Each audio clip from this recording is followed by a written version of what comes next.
Welcome on in, everyone. It's Malliem back with another weekly horror story. If you've got a story you'd like to share, feel free to post it to my subreddit linked below. Thanks for leaving a comment on the last part. Helps me gauge interest. We're picking up where we left off with Murder is legal in my town, but I have yet to kill someone. Part 2. Leave a comment if you're still interested in the series. And if you enjoy the show, hit that sub button for me. It helps a lot. Thanks. My town of Brightwood, where murder was legal, was slowly crumbling around me. The sound piercing my skull, the love child of a dentist drill and a car alarm, was not helping. Alarms. They were coming. Whoever had taken Annalise and turned her into a hollow shell was coming for us. That thought gave me just enough incentive to move. One step, then two. I was backing away, my tooth throbbing in time with the alarm slicing into my ears. The screen still flickered before us, the so-called wall people, our apparent audience. But how long had they been watching? Ow. Jonas's voice was like ocean waves, drowned out by the alarms. At first it was whimsical, as if I were dreaming. But it did not stay a murmur. Like he too was unraveling, Jonas's voice grew progressively more hysterical. Ow! The boy stood at my side, his wide eyes locked on the screen displaying a younger version of himself, drenched in his classmates' blood, a grin splitting his lips. I think that was what broke me.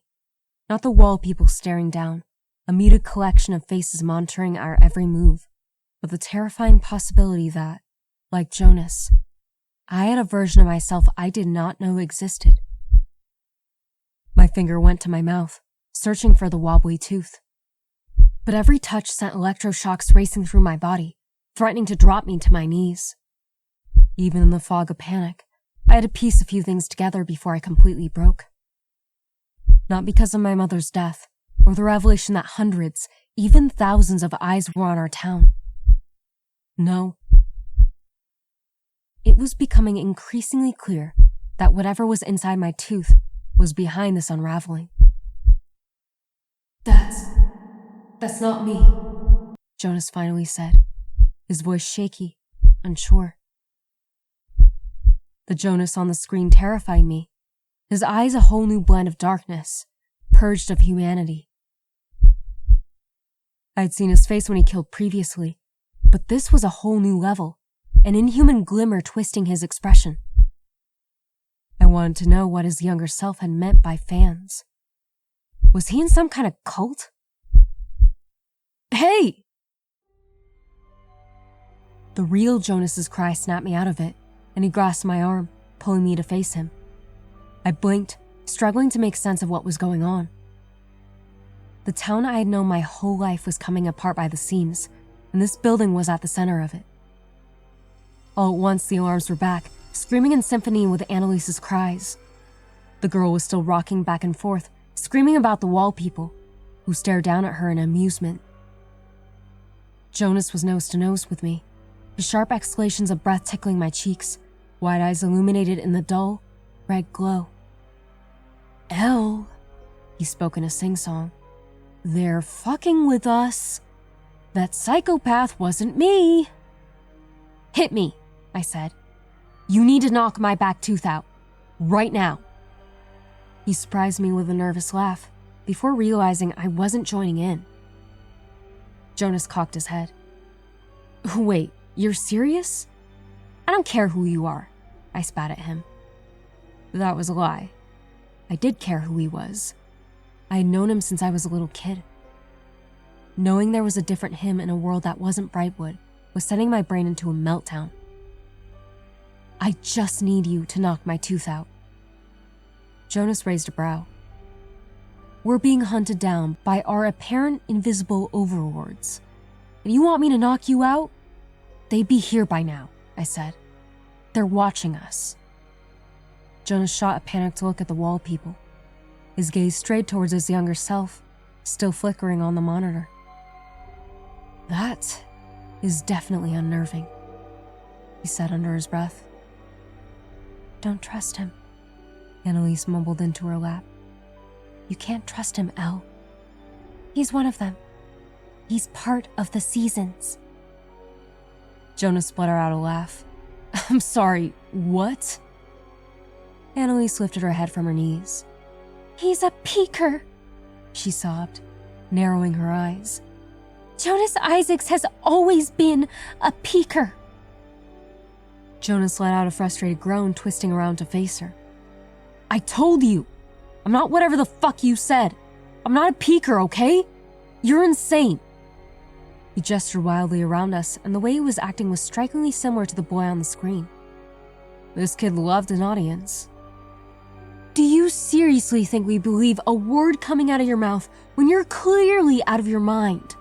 He groaned, raking his fingernails down his face. Whoever we saw, that wasn't me, all right? It was a clone or a twin, or maybe we're being fucked with. Which I'm not falling for, by the way. This time, he directed his words to our invisible audience. You guys want us to believe the oldest trick in the book? You want us to believe a girl who's clearly fucking lobotomized? Stop! Annalise shrieked, slamming her hands over her ears. When Jonas moved toward her, she shuffled back on her hands and knees. Shut up! Shut up! Shut up! Annalise, he said stiffly. No! She squeaked. No! Stay away from me! All right! Jonas held up his hands. I'm not coming near you. Scout's honor. But you need to trust me. He lowered his voice into a murmur. I'm not one of them, Annalise. You don't have to be scared of me, okay? We've known each other since we were kids, remember? She cocked her head, and for the first time, I saw clarity in her eyes. I always saw you, she whispered. When they brought me here to hurt me. Annalise stuck 2 fingers in her temple, pretending to blow out her brains. Annalise burst into giggles. I know the real you. Because you were always there. She pointed an accusing finger. When they cut into my head and took away my thoughts, you were there, weren't you? Peeking, Jonas. She covered her eyes, peeking through a finger. Peekaboo! Annalise slowly got to her feet, her frantic eyes meeting mine. But he's not like the other peekers. Jonas Isaacs is a special one. Instead of responding to her, I focused on Jonas. You have to hit me in the face. Knock me out. His eyes widened. Wait, like, knock you out? Do you want, like, a countdown? Just do it! I didn't see the punch coming. One moment I was ready to yell at him again, and the next, his fist crashed into my face. The hit was clumsy, but the pain that exploded in my mouth and head felt like a wildfire had been sparked inside me. Fuck. Just like when I bit into the apple back home, reality began to warp around me. The room fractured into disorienting flashes of light and color. Then the laughter struck, pounding into my skull as if it had always been there. As my thoughts spiraled, I couldn't help but wonder if I was part of that laughter. Jonas, Annalise, all of us. All at once, my senses became detached. I could no longer smell the stink of my own body odor clinging to me, or taste the blood pooling between my lips. Even the floor was coming apart around me, and I was sinking. I was falling. Deep, deep down. I was half aware of Jonas's shadow looming over me, warm hands grasping my shoulders. Elle? Fuck, did I hit you too hard? Jonas's voice sounded wrong, fading in and out. The room with the red light was cracking apart, making way for gray skies above me. The memory wasn't mine. It couldn't have been mine. I didn't recognize the busy street I was on, There were buildings I had never seen before. Something wet spotted my forehead. Then it was dampening my hair. It was in front of me, drenching my face. I was running, splashing through puddles. Rain. But I didn't know the rain. Right? The memory was like lukewarm water crashing over me. I was walking through a downpour. Ahead of me, radiant light getting closer and closer and blinking through blurry vision. I forced my legs into a run. I was out of breath before my trembling hands found a door handle, stepping into a warm, golden glow. Somewhere crowded. Somewhere I didn't recognize. Oh, hey, are you okay? They're coming. So we need to, get out of here right now. Right now. Jonas's yelling was barely a whisper in my brain. I was half aware of warm arms wrapping around me, scooping me into the air. You need to go. I can't. Annalise, you need to help me carry her. Just grab her legs, alright? His frustrated cry bounced around my skull. Can you stop fucking calling me that? Grab her legs. No, not her head. Pushing away reality, I focused on the memory. Around me were shadows, blurry faces and silhouettes dancing between tables and chairs, a bitter aroma filling my nose. Coffee. The smell of crushed coffee beans and freshly baked cookies. I pulled something out of the soaked pocket of my jeans, a strange rectangular device, and peered at the bright screen. It was like a smaller version of the ones displaying the wall people. Then the memory glitched. Like my brain was trying to shove my own life down my throat. I could feel its desperation to suffocate whatever those flashes were. The bustling shadows and the smell of coffee, a stranger splashing through puddles twisted into what I did know. I saw my younger self, my mother and father handing me a loaded gun. I saw the men who were shot dead in front of me when I was 8. The memory slammed into me like a wave of ice-cold water, and I was aware of something dislodging. I could feel it in the back of my mouth as reality blossomed into fruition. All I could hear was screaming. Jonas and Annalise. Thundering footsteps. I felt rough arms wrap around my waist and yank me to unsteady feet, but I was still lost in someone else's memories. Something was resisting reality, and it was strong, plunging me back into flashes of my life. But between these flashes were razor-sharp glimpses of bloody hands that weren't mine. Intense red diffusing water, and a cry that was not mine. Except, I felt her agony as she tightened her fingers around something sharp slicing into her flesh. I felt the release of her pain and shuddering breaths. I was suddenly aware of being dragged back, violently. I opened my eyes. My head was spinning and my body felt strange, like I was floating. I was back in the room full of wall people. Jonas was on his knees with his arms pinned behind his back, Annalise struggling in a scowling woman's arms. He was yelling something. Those words weren't making sense in my head. Instead, I felt my tooth. It was loose, and I could flick it back and forth with my tongue. I didn't get to, though. Before I could try and force the tooth out myself, which would only require some serious tongue digging, a sharp prick sliced into the back of my neck, and I was falling. I stopped thinking for a while, though the flashes didn't stop. With my tooth being loose, they only grew stronger. This time, I wasn't in the rain.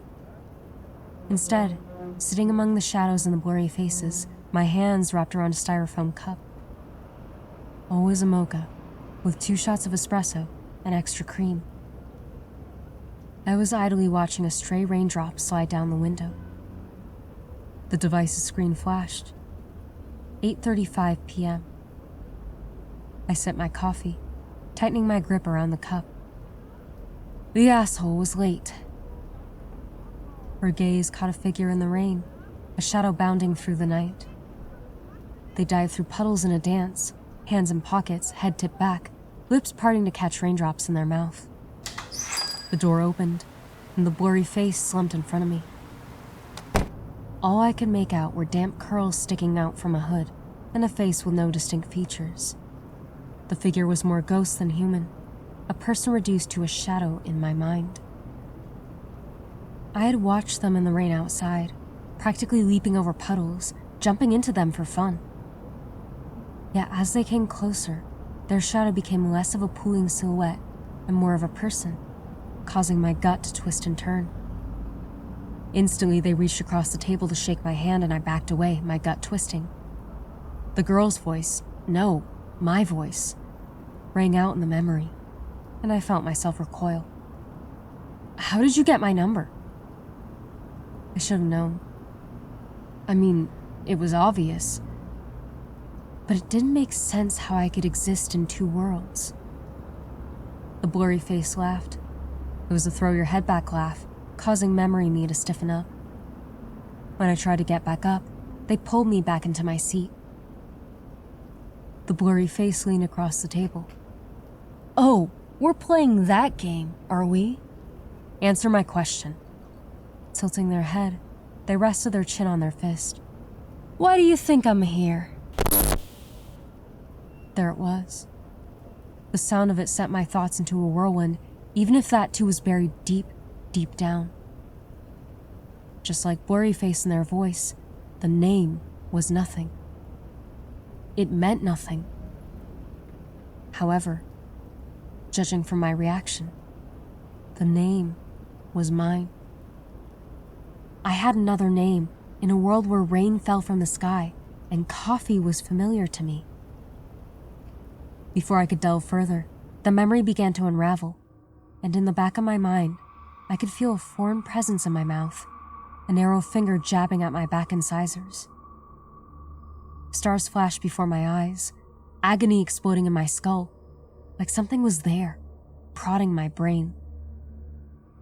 The memory faded, along with the smell of coffee and the blurry figure, almost recognizable, but obscured by the presence struggling to reattach my tooth.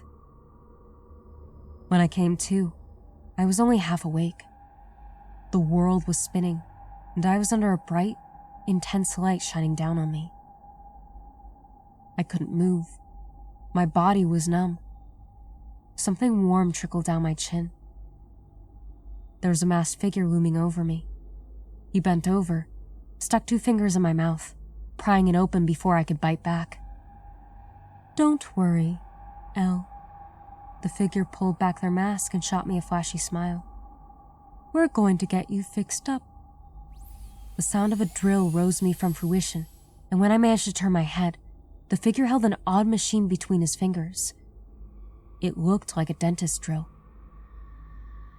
I knew what one looked like. I had 2 fillings when I was 12 after eating too much candy. The machine in the man's hands, however, looked like it did more than fillings. I managed to shriek when the bed reclined lower, but the figure's eyes were only amused, just like the wall people. You have a broken tooth, he murmured, inserting a clamp-like device holding my mouth open. It stabbed into my gums, fresh blood running down my throat. When I lurched forward to choke it back up, he forced a pipe-like device into my mouth. I was wide awake when he started drilling, first at the back of my mouth, and then he moved. No longer looming over me, his shadow was instead behind me. He was still drilling, and I couldn't feel pain, just the vague sensation of something sharp stabbing into the back of my head. With the screeching sound of the drill pulverizing both my teeth and my skull, the flashes I had managed to grasp onto were slowly being drained away, like he was picking them apart with his bare hands. The aroma of coffee I thought I knew was suddenly nothing but a vague memory. The rain dampened my hair and falling in front of my eyes, soaking my face when I tilted my head back. It was nothing more than a vivid dream. The drilling stopped after a while, and half awake, I knew there was holes in me where there shouldn't be. There was blood sliding down the back of my neck and gushing from my mouth, and all I could do was stare at the life above me and pray the trauma of having my body picked apart would be enough to knock me out. I did sleep, though whatever they were pumping into me either wasn't working or I was rejecting it. I woke up 3 times, and all 3 of those times, I met eyes with familiar frantic ones peering down at me. For a long while, drifting in the dark, I was nobody. I wanted to know who she was. The girl who drank coffee and splashed through puddles. To my disdain, when I tried to pry into those flashes I managed to find, there was nothing. Just lingering pieces. When I tried to move my tooth with my tongue, it was stubbornly stuck. I tried again and again, but no matter what I did, I couldn't dislodge the stupid thing. Growing bored, and with my body unresponsive, I counted the ceiling tiles. Then, when I was bored of counting, I closed my eyes and tried to force the memories back into fruition. But they were gone, like they never existed in the first place. All I had was the vague ideas of coffee and rain.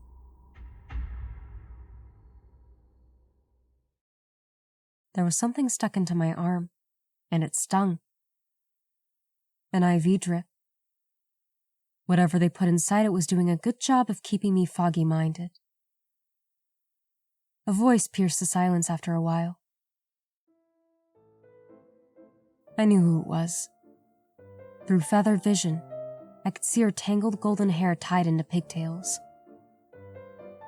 No longer wearing the wedding dress, Annalise's odd choice of clothing had been replaced by a pale blue gown which hung off of her. The girl was bent over me, her hair tickling my face. I could feel her warm breath, but I couldn't respond. Al? Her voice was like waves crashing onto the shore, drifting in and out. At some points, I was sure she was there, but others she was fading away. In my drug-drunk brain, I wondered if she was a ghost. Maybe whoever controlled Brightwood had killed her. I could see she was struggling with my restraints, her fingernails slicing into my skin. Okay, maybe not a ghost. Annalise's trembling hands combed through my matted hair, and I had a sudden, painful flash of a hand stroking my face, sending electric shocks through me. My body jerked involuntarily, and the sensation returned, an overwhelming fear twisting me into knots.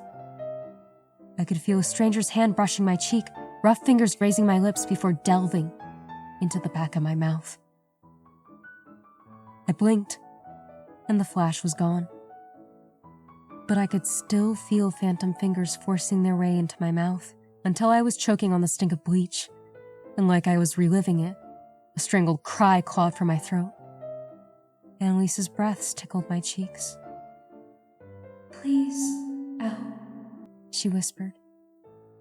I don't want to be alone. Sniffling, the girl leaned over my face, and something wet hit my forehead. Rain? Al, I don't want you to be turned into a peeker. That's what they do here. She whimpered. They turn us into peekers. I only had to squint to see the Band-Aid over the girl's nose seeping red. Looking closer at her, Annalise was bleeding too.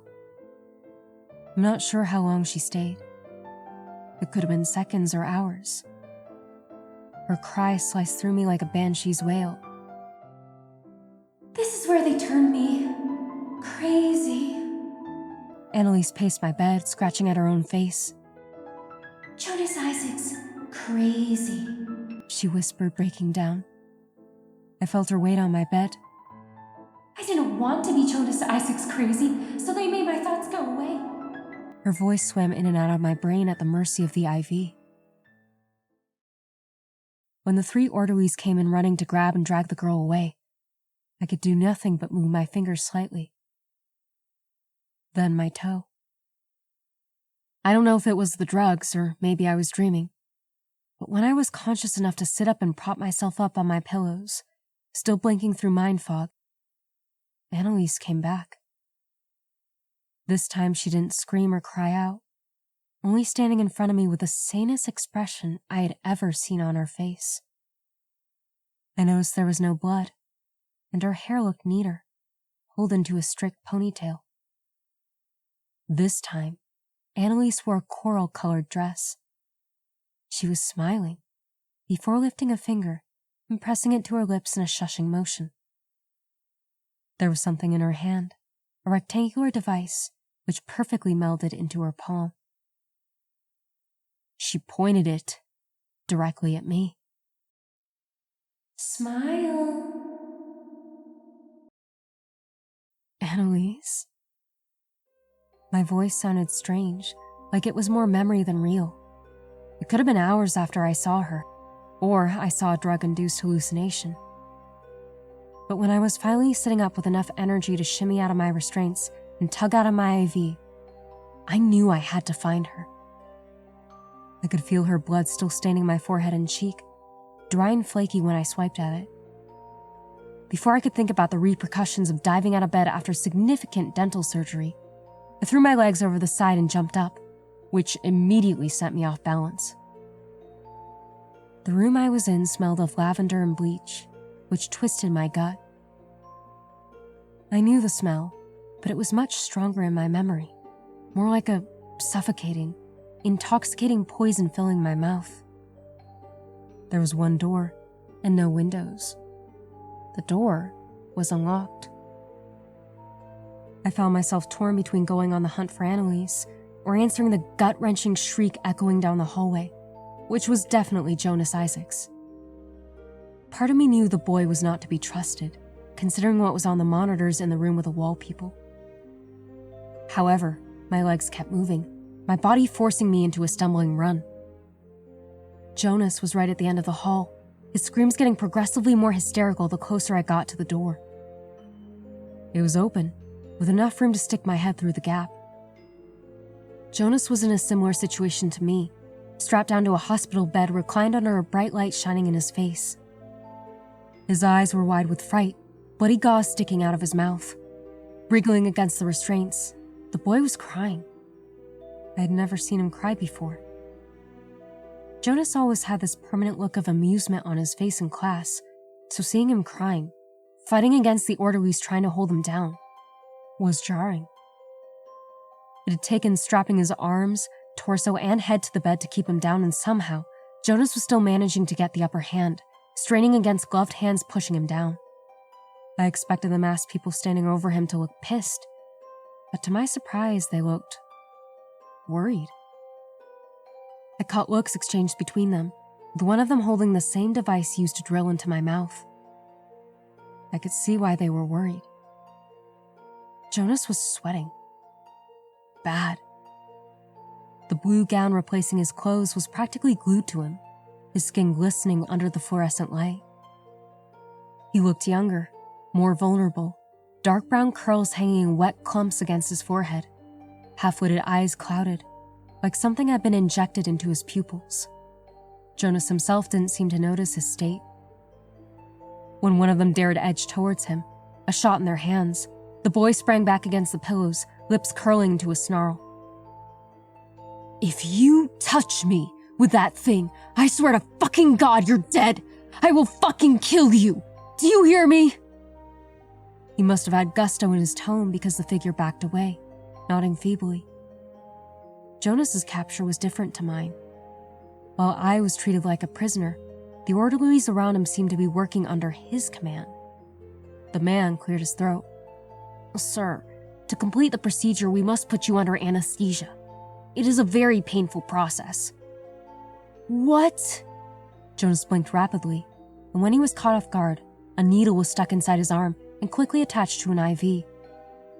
His eyes widened when he realized, and he tugged it like a child, his mouth opening and closing. "Get it out," he whispered. "Please." Jonas's cry went from an animalistic growl to a feeble whimper. Another figure appeared. Your tooth has been destroyed, young man. You can see pieces of it in your saliva. There's no need to put on an act. He leaned over Jonas, prodding the boy in the forehead. Unless you are being serious. I know you're prone to playing pranks on townspeople, which your subscribers enjoy. The man's eyebrows twitched. He inspected the boy's face. However, I think you are being sincere, which means you've been poisoned by your own faulty tooth. Jonas's eyes widened. Elle was right? Correct. The man leaned back, displeasure creasing his voice. We briefed you on it multiple times. You legally consented to its use, even showed enthusiasm. We're worried about you, sir. Your personality has shifted. He studied Jonas as if he were a specimen, stroking a scalpel between long fingers. Jonas followed the motion with feverish eyes. It's no secret you've been different. You haven't produced the kills outlined in your agreement. In fact, you haven't killed anyone since you were 15. He clucked his tongue. We worry. Your fans worry. Sponsors are pulling out. He stepped closer. Did you know Luke Thompson quietly retracted his donation? Even your best friend has abandoned you. Jonas Isaacs is topping the poll to be removed from Darkroom. And what does that do to your reputation? His voice dropped. Where is the spark you had when you murdered your family? Jonas spat. A single globule struck the man's face. I have no idea what you're talking about. I didn't kill my family. I killed Jessa Pollux in 9th grade. That makes more sense. The man sighed as if relieved. Mr. Sinclair, it appears our theories are correct. You've been poisoned. Your tooth is sending signals that have regressed you to your temporary self. That is a problem. He signaled for the bed to recline further. Jonas strained, lunging against the restraints. Temporary self? Jonas gasped. Yes. We liked him at first. You were a wolf in sheep's clothing, perfect for viewers. Darkroom builds a steady audience by letting them watch Brightwood unfold. Your fans want to see you rip the town apart. Instead, what we've been given is pathetic. You had the chance to slice Annalise Duval's throat, and you failed spectacularly. A cold shiver crawled down my spine. My classmate's expression mirrored mine. Jonas let out a raw cry. What are you talking about? Well, to put it simply, Mr. Sinclair. He lunged, the restraint snapping him back. Stop calling me that! He shouted, wrenching at the Velcro, trying to rip out the IV. The masked figures ignored him. Like they had with me, they set out steel instruments as if preparing for surgery. When screaming did not work, he lashed out with his feet, and 2 pairs of hands pinned them down. What you need to understand, sir, the man said, wrapping his hand around Jonas's arm and slipping a second needle into his vein, his voice low, is that you are dying. If that faulty molar continues to send those signals, it will kill you. Jonas's shriek was muffled behind the man's palm. You did that to Annalise. Jonas's voice slurred slightly, blinking rapidly. You fucked with her head, you fucking... His expression twisted, searching for an insult. Asshole! To my surprise, the man's eyes darkened. He really was worried. I think you are mistaken, young man, he said. We did not touch Annalise Duval. He got close, so close, Jonas tried to twist his head around. You, however, Mr. Sinclair, how could you forget your most popular stream? Surely you remember cracking the girl's skull open when she was still conscious. When Jonas spat in his face, he straightened up. Put the kid under. he ordered. Now. I'm not losing my top influencer because a fucking faulty tooth turns him into a decent human being. He softened his tone when Jonas stopped struggling, his body going limp, the drugs beginning to take hold. I watched a bluish fluid fill the plastic tube protruding into his wrist. The man picked up a drill and held it in front of Jonas's flickering eyes struggling to stay open. You told us you were okay, that it was not hurting you. And you lied. His voice grew firm, like a father. You lied to everyone who trusted you. Your followers. Your sponsors. Jonas's eyes fluttered, the bluish fluid draining the fight out of him, his struggles reduced to weak, half-hearted tugs against the restraints. What are you talking about? The man leaned in close, his voice low and soothing. Just sleep. I will fix everything. When Jonas went under, the man turned to his colleagues. These fucking influencers expect to be paid when they can't even follow a simple instruction. Jonas Isaacs was one of our best. If this is sabotage, they're doing a great job of screwing with one of our prized content creators. The kid can't even remember his real name. When the procedure started, I couldn't look away. The drilling noise began and I cringed at the sound, like teeth grinding against tiny blades. Ah, the man said. In the process of removing the faulty tooth, it's badly damaged. In fact, I'm surprised the boy hasn't been experiencing serious side effects. I'm glad we caught it early. He straightened up. Something was pinched between his thumb and forefinger. See? It's singed on 3 corners. My general observation, without a full examination, is that we are sending too many signals and overwhelming it, causing significant damage. Another figure nodded grimly.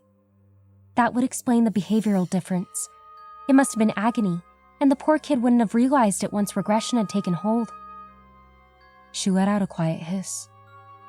Mr. Sinclair must have been so scared. Exactly. The main surgeon, still holding the tooth, nodded.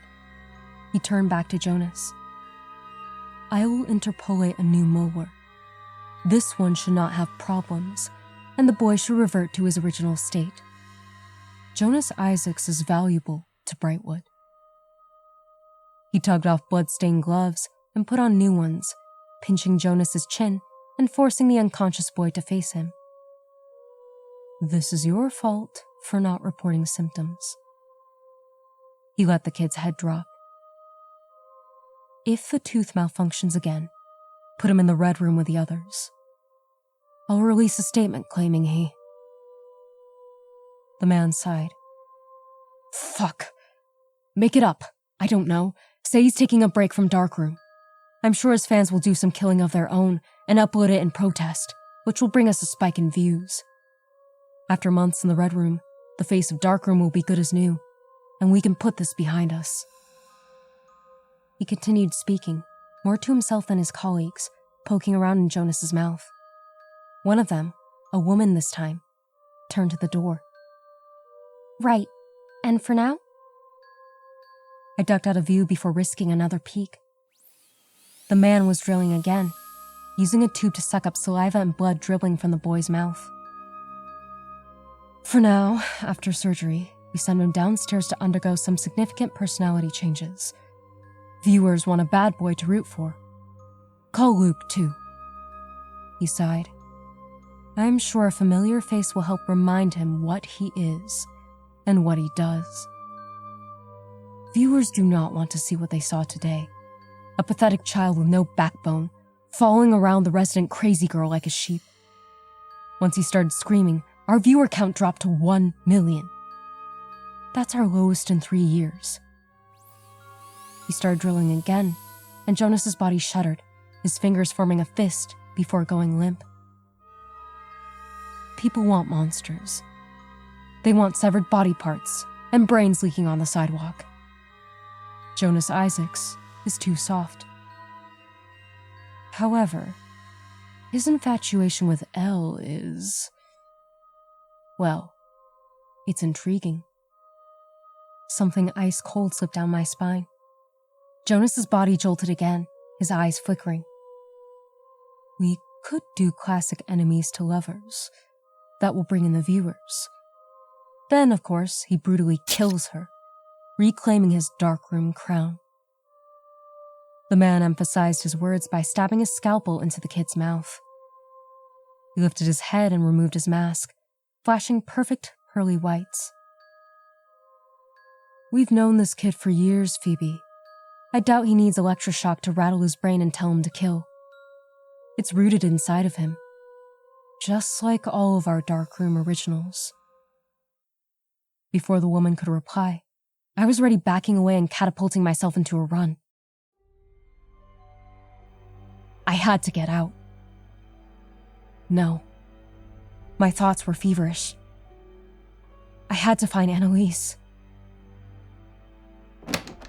I found her in a room full of townspeople.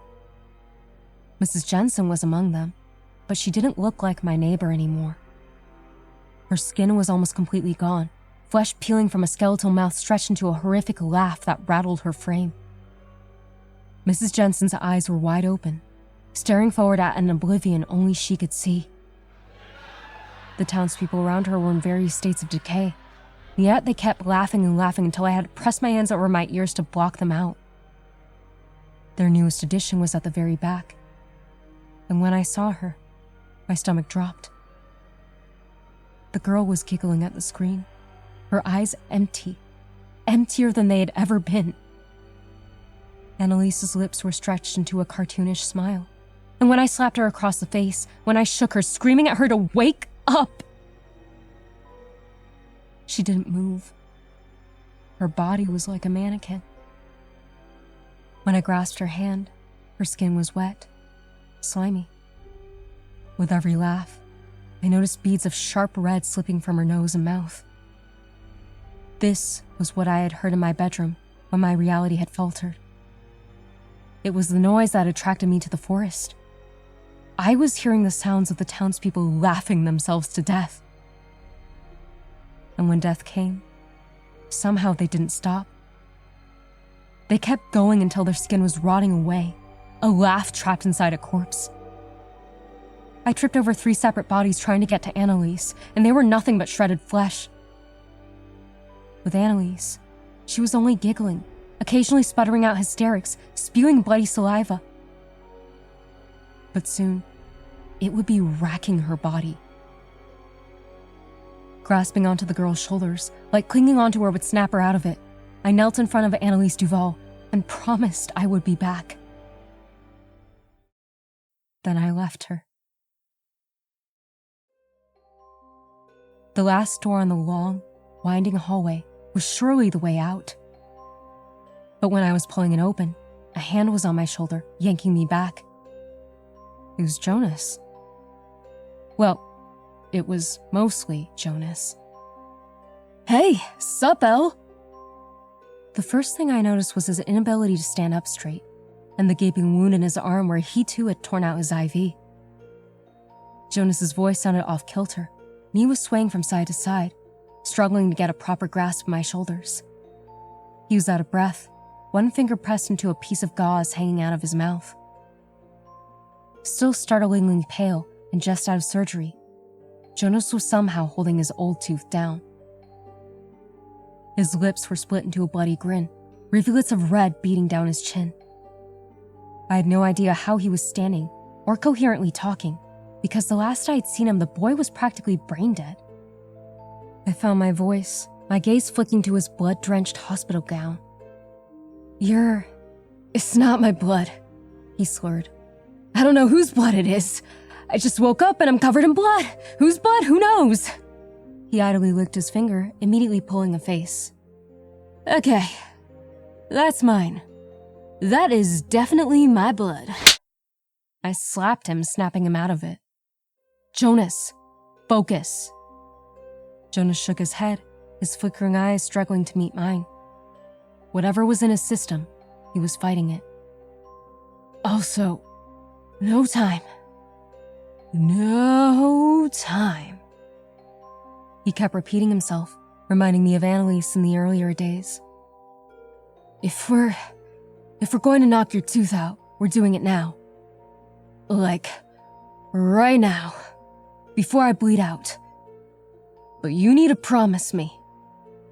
Jonas grabbed me, pulling me toward him. Promise me. His fingernails dug into my flesh. You can't let them take my tooth out, Elle. His expression darkened, and I glimpsed a glimmer of coherence before he snickered.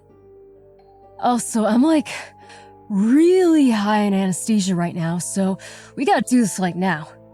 I just gotta aim for, your mouth, right? Whatever was in his tooth was killing him. I had to get it out at some point.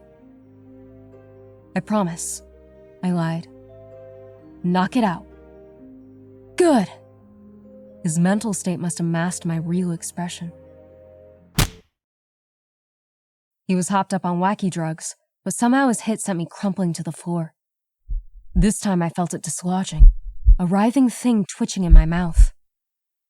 Jonas realized his mistake, dropping to his knees while my vision blurred. Elle, the walls are moving and I can't carry you. Hey, now's not the time for sleep. Stay with me. Shit! A voice boomed, crackling through the speaker. Mr. Sinclair, please stay where you are. This is for the good of your health. I was aware of Jonas dragging me, Brightwood mixing with another world slipping back into my mind. But once again, I was caught inside an explosion of agony that contorted my thoughts into a nonsensical blur. Memories came over me, but this time they were pure clarity. I was inside a coffee shop on a bustling street in the late evening. The feathered reality of Brightwood had split apart, catapulting me back into the real world. With no confusing filter over the memory, I could see groups of people, college kids and teenage girls gulping down the coffee and typing on laptops. The sight of it was overwhelming, my old life slamming into me. I had a brother, Nick. I had a mother and a father. My own whisper echoed, and this time I could hear myself perfectly, my voice trembling. What do you want? I was still nameless, but a whole other life was unraveling before my eyes. A life I'd left behind for a town in the middle of nowhere, cut off from the outside world, with its macabre rules. The foggy blur over the memory was gone, revealing 2 years ago, my younger self, and the identity of the blurry face sitting in front of me, a smirking 16-year-old kid, leaning on his fist, dark eyes completely hollowed out. He held that same rectangular device, a cell phone, pointing the camera at me. Placing the phone in front of him, he covered his eyes before revealing them. Peekaboo! Jonas.